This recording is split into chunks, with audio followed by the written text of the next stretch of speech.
ప్రభు నామమున అందరికీ శుభోదయం. ఈరోజు దేవుని వాగ్దానము ఏమనగా మత్తయి సువార్త 12వ అధ్యాయము 31వ వచనము. కాబట్టి నేను మీతో చెప్పునదేమనగా, మనుష్యులు చేయు ప్రతి పాపమును దూషణయు వారికి క్షమింపబడును గాని ఆత్మ విషయమైన దూషణకు పాప క్షమాపణ లేదు. సహోదరి సహోదరులారా, క్షమాపణ దొరుకుతుంది అంటే పశ్చాత్తాపడి క్రీస్తులో నమ్మకము ఉంచిన వారు క్షమాపణ పొందుతారనే అర్థము తప్ప వేరు కాదు.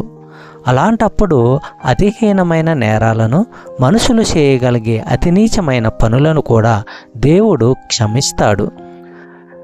యోహాను మొదటి పత్రిక 5వ అధ్యాయము 16వ వచనము. సకల దుర్నీతియు పాపము, అయితే మరణకరణము కాని పాపము కలదు.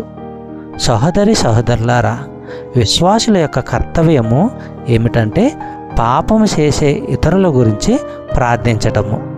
చెప్పబడిన వాగ్దానము దేవుడు దీవించి ఆశీర్వదించును గాక. ఆమేన్.